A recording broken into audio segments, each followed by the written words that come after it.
कौसल्या सुप्रजा रामपूर्वा सन्ध्या प्रवर्तते।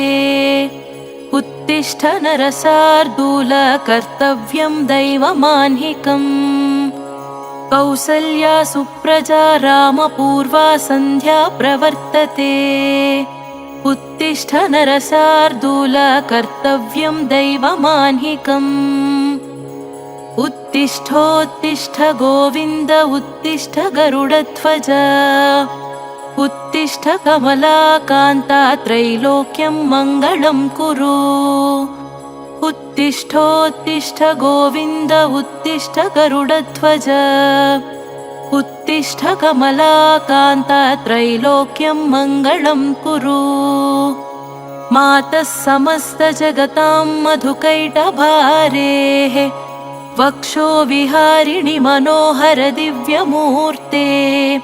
श्रीस्वामिनिश्रितजनप्रियदानशीले श्रीवेङ्कटेशदयिते तव सुप्रभातम्।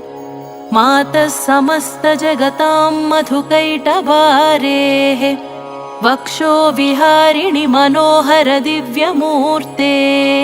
श्रीस्वामिनिश्रितजनप्रियदानशीले श्रीवेङ्कटेशदयिते तव सुप्रभातम्। तव सुप्रभातमरविन्दलोचने भवतु प्रसन्नमुखचन्द्रमण्डले। विधिशङ्करेन्द्रवनिताभिरर्चिते वृषशैलनाथ दयिते दयानिधे। अत्र्यादिसप्तऋषयः समुपास्य सन्ध्याम् आकाशसिन्धुकमलानि मनोहराणि आदाय पादयुगमर्चयितुं प्रपन्नाः। शेषाद्रिशेखर विभो तव सुप्रभातम्। पञ्चाननाब्ज भव षण्मुखवासवाद्याः त्रैविक्रमादिचरितं विबुधाः स्तुवन्ति। भाषापतिः पठति वासरशुद्धिमारात्। शेषाद्रिशेखर विभो तव सुप्रभातम्। ईषत्प्रफुल्लसरसीरुहनारिकेला पूगद्रुमादिषु मनोहरपालिकानाम् आवातिमन्दमनिलः सह दिव्यगन्धैः। शेषाद्रिशेखर विभो तव सुप्रभातम्। उन्मील्य नेत्रयुगमुत्तमपञ्जरस्थाः पात्रावसिष्ठकदलीफलपायसानि भुक्त्वा सलीलमथकेलिसुखाः पठन्ति। शेषाद्रिशेखर विभो तव सुप्रभातम्। तन्त्रीप्रकर्षमधुरस्वनया विपञ्च्या गायत्यनन्तचरितं तव नारदोऽपि। भाषा समग्रमसत्कृतचारुरम्यम्। शेषाद्रिशेखर विभो तव सुप्रभातम्। भृङ्गावळी च मकरन्दरसानुविद्धा झुङ्कारगीतनिनदैः सह सेवनाय निर्यात्युपान्तसरसीकमलोदरेभ्यः। शेषाद्रिशेखर विभो तव सुप्रभातम्। योषागणेन वरदध्निविमध्यमाने घोषालयेषु दधिमन्थनतीव्रघोषाः रोषात् कलिं विदधते ककुभश्च कुम्भाः। शेषाद्रिशेखर विभो तव सुप्रभातम्। पद्मेशमित्रशतपत्रगताळिवर्गाः हर्तुं श्रियं कुवलयस्य निजाङ्गलक्ष्म्याः। भेरी निनादमिव बिभ्रति तीव्रनादम्। शेषाद्रिशेखर विभो तव सुप्रभातम्। श्रीमन्नभीष्टवरदाखिललोकबन्धो श्रीश्रीनिवास जगदेकदयैकसिन्धो श्रीदेवतागृहभुजान्तर दिव्यमूर्ते श्रीवेङ्कटाचलपते तव सुप्रभातम्। श्रीस्वामि पुष्करिणिकाप्लवनिर्मलाङ्गाः श्रेयार्थिनो हरविरिञ्चि सनन्दनाद्याः द्वारे वसन्ति वरनेत्रहतोत्तमाङ्गाः श्रीवेङ्कटाचलपते तव सुप्रभातम्। श्रीशेषशैलगरुडाचलवेङ्कटाद्रि नारायणाद्रिवृषभाद्रिवृषाद्रिमुख्याम् आख्यां त्वदीयवसतेरनिशं वदन्ति। श्रीवेङ्कटाचलपते तव सुप्रभातम्। सेवापरः शिवसुरेशकृशानुधर्मा रक्षोऽम्बुनाथ पवमानधनादिनाथाः बद्धाञ्जलिप्रविलसन्निजशीर्षदेशाः श्रीवेङ्कटाचलपते तव सुप्रभातम्। धाटीषु ते विहगराजमृगाधिराजा नागाधिराज गजराज हयाधिराजाः स्वस्वाधिकारमहिमाधिकमर्थयन्ते। श्रीवेङ्कटाचलपते तव सुप्रभातम्। सूर्येन्दुभौमबुधवाक्पतिकाव्यशौरी स्वर्भानुकेतुदिविशत्परिषत्प्रधानाः त्वद्वा सदा सचरमावधिदासदासाः श्रीवेङ्कटाचलपते तव सुप्रभातम्। तत्पादधूलिभरितस्फुरितोत्तमाङ्गाः स्वर्गापवर्गनिरपेक्षनिजान्तरङ्गाः कल्पागमाकलनयाकुलतां लभन्ते। श्रीवेङ्कटाचलपते तव सुप्रभातम्। त्वद्गोपुराग्रशिखराणि निरीक्षमाणाः स्वर्गापवर्गपदवीं परमां श्रयन्तः मर्त्या मनुष्यभुवने मतिमाश्रयन्ते। श्रीवेङ्कटाचलपते तव सुप्रभातम्। श्रीभूमिनायकदयादिगुणामृताब्दे देवादिदेव जगदेकशरण्यमूर्ते श्रीमन्ननन्तगरुडादिभिरर्चिताङ्घ्रे श्रीवेङ्कटाचलपते तव सुप्रभातम्। श्रीपद्मनाभपुरुषोत्तमवासुदेव वैकुण्ठमाधव जनार्दन चक्रपाणे श्रीवत्सचिह्नशरणागतपारिजात श्रीवेङ्कटाचलपते तव सुप्रभातम्। कन्दर्पदर्पहर सुन्दर दिव्यमूर्ते कान्ताकुचाम्बुरुहकुट्मललोलदृष्टे कल्याणनिर्मलगुणाकर दिव्यकीर्ते श्रीवेङ्कटाचलपते तव सुप्रभातम्। मीनाकृते कमठकोलनृसिंहवर्णिन् स्वामिन् परश्वथ तपोधन रामचन्द्र शेषांश रामयदुनन्दन कल्किरूप श्रीवेङ्कटाचलपते तव सुप्रभातम्। येलालवङ्गघनसारसुगन्धितीर्थम् दिव्यं वियत्सरितु हेमघटेषु पूर्णम् धृत्वाद्यवैदिकशिखामणयः प्रहृष्टाः तिष्ठन्ति वेङ्कटपते तव सुप्रभातम्। भास्वानुदेति विकचानि सरोरुहाणि सम्पूरयन्ति निनदैः ककुभो विहङ्गाः श्रीवैष्णवाः सततमर्थितमङ्गलास्ते धामाश्रयन्ति तव वेङ्कट सुप्रभातम्। ब्रह्मादयसुरवरा समहर्षयस्ते सन्तः सनन्दनमुखास्त्वथ योगिवर्याः धामान्तिके तव हि मङ्गलवस्तुहस्ताः श्रीवेङ्कटाचलपते तव सुप्रभातम्। लक्ष्मीनिवास निरवध्य गुणैकसिन्धो संसारसागर समुत्तरणैकसेतो वेदान्तवेद्य निज वैभव भक्तभोग्य श्रीवेङ्कटाचलपते तव सुप्रभातम्। इत्थं वृषाचलपतेरिह सुप्रभातम्।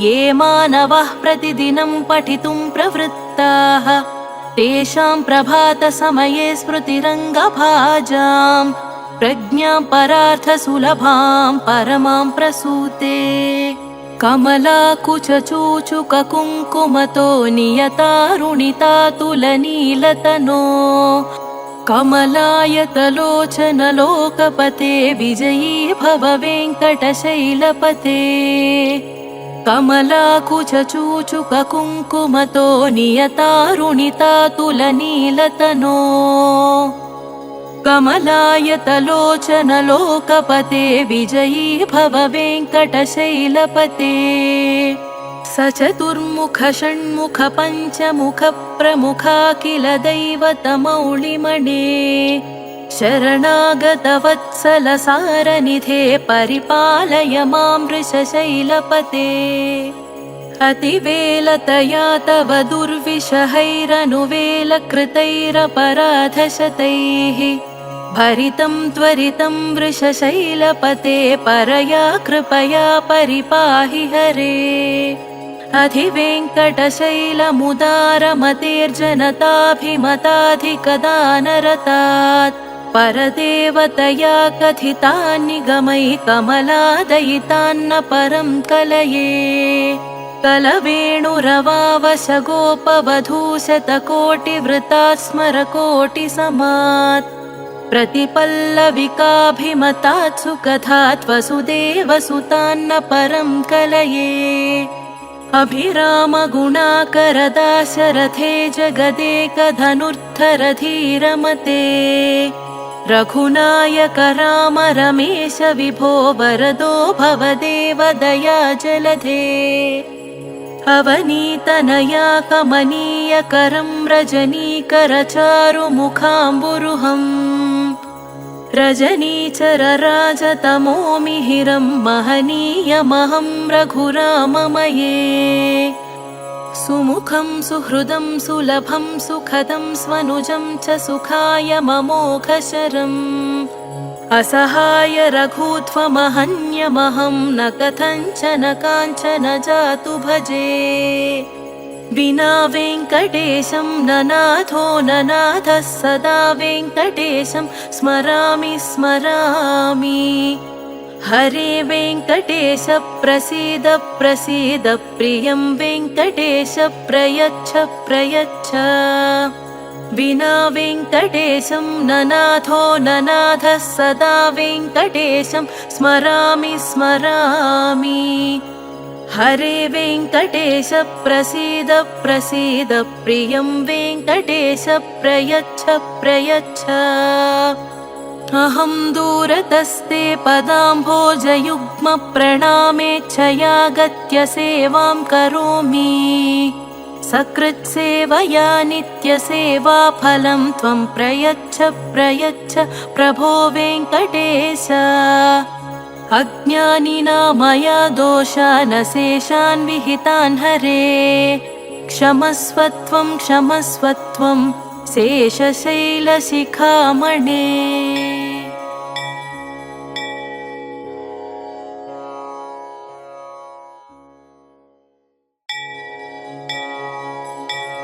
कौसल्या सुप्रजा रामपूर्वा सन्ध्या प्रवर्तते उत्तिष्ठ नरशार्दूल कर्तव्यं दैवमाह्निकम् कौसल्या सुप्रजा रामपूर्वा सन्ध्या प्रवर्तते उत्तिष्ठ नरशार्दूल कर्तव्यं दैवमाह्निकम् उत्तिष्ठोत्तिष्ठ गोविन्द उत्तिष्ठ गरुडध्वज उत्तिष्ठ कमलाकान्ता त्रैलोक्यं मङ्गलं कुरु उत्तिष्ठोत्तिष्ठ गोविन्द उत्तिष्ठ गरुडध्वज उत्तिष्ठ कमलाकान्ता त्रैलोक्यं मङ्गलं कुरु मातः समस्तजगतां मधुकैटभारेः वक्षो विहारिणि मनोहर दिव्यमूर्ते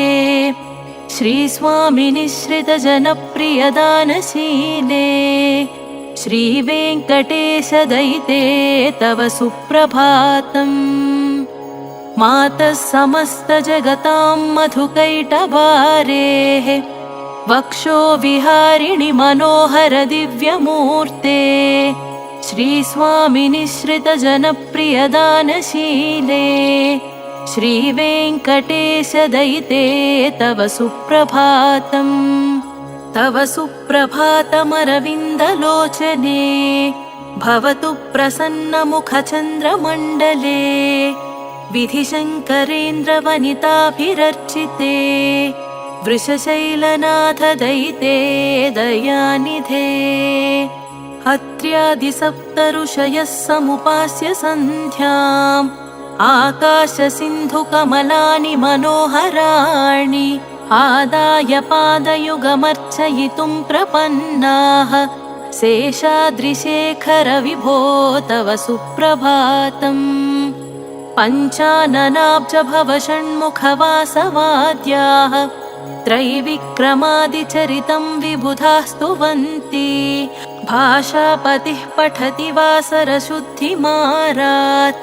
शेषाद्रिशेखर विभो तव सुप्रभातम् ईषत्प्रफुल्लसरसीरुहनारिकेला पूगद्रुमादिसुमनोहरपालिकानाम् आवाति मन्दमनिलः सह दिव्यगन्धैः शेषाद्रिशेखर विभो तव सुप्रभातम् उन्मील्य नेत्रयुगमुत्तमपञ्जरस्थाः पात्रावसिष्ठकदलीफलपायसानि भुक्त्वा सलीलमथकेलिसुखाः पठन्ति शेषाद्रिशेखर विभो तव सुप्रभातम् तन्त्रीप्रकर्षमधुरस्वनया विपञ्च्या गायत्यनन्तचरितं तव नारदोऽपि भाषा समग्रमसत्कृतचारुरम्यम्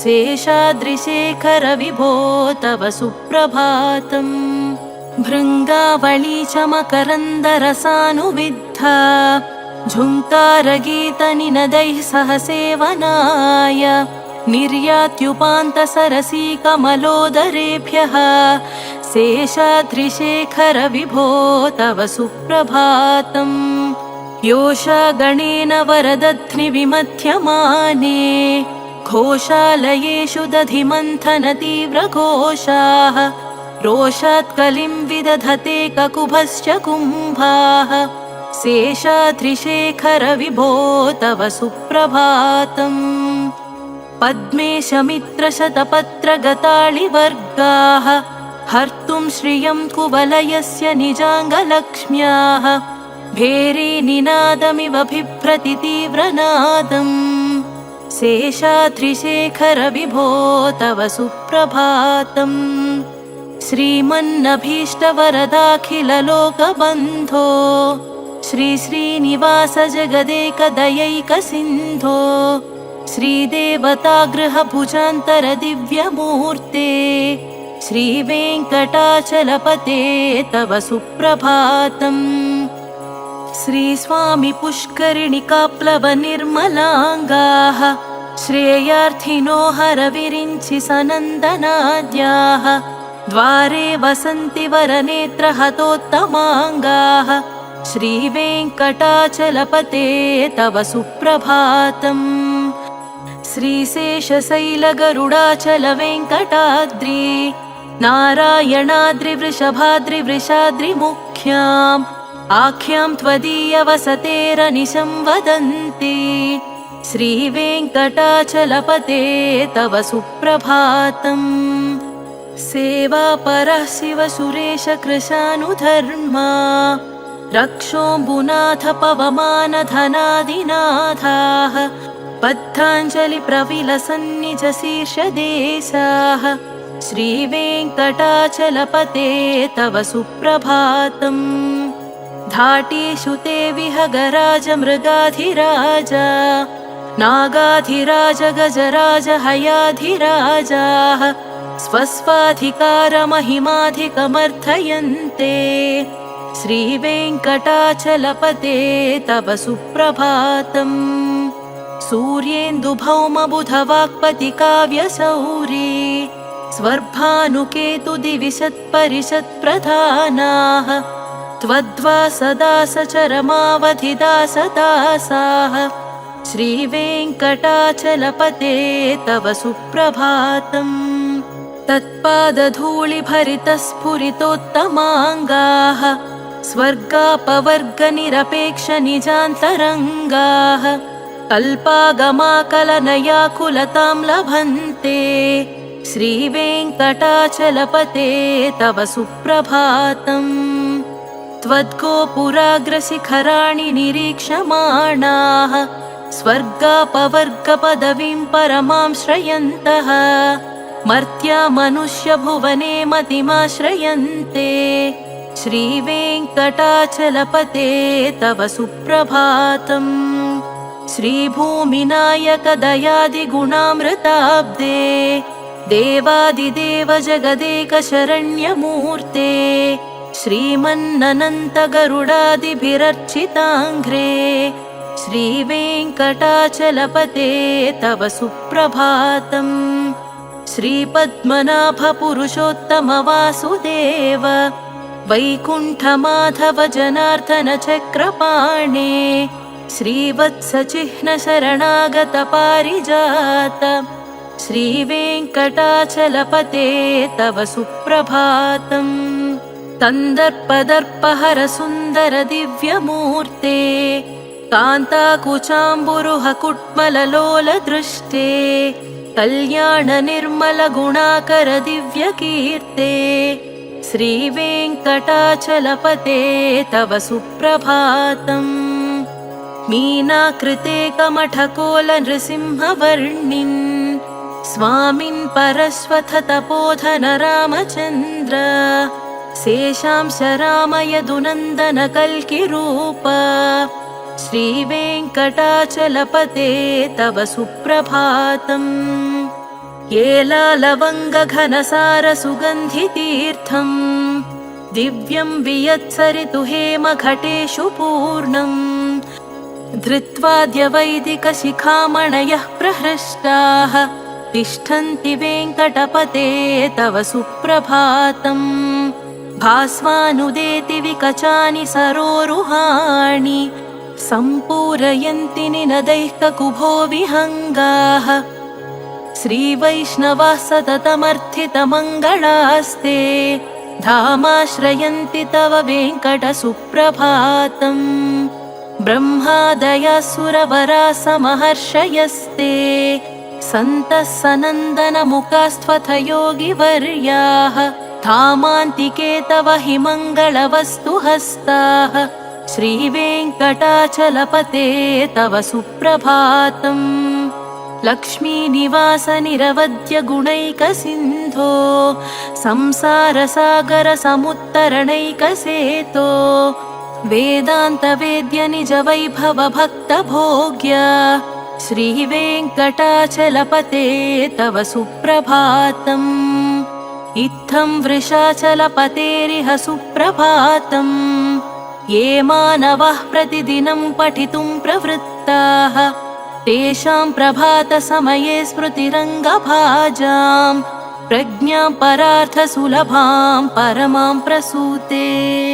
कमलाकुचचूचुककुङ्कुमतो नियतारुणितातुलनीलतनो कमलायतलोचनलोकपते विजयी भव वेङ्कटशैलपते कमलाकुचचूचुककुङ्कुमतो नियतारुणितातुलनीलतनो कमलायतलोचनलोकपते विजयी भव वेङ्कटशैलपते स चतुर्मुख षण्मुख पञ्चमुख प्रमुखाखिल दैवतमौलिमणे शरणागतवत्सल सारनिधे परिपालय मां वृषशैलपते अतिवेलतया तव दुर्विषहैरनुवेलकृतैरपराधशतैः भरितं त्वरितं वृषशैलपते परया कृपया परिपाहि हरे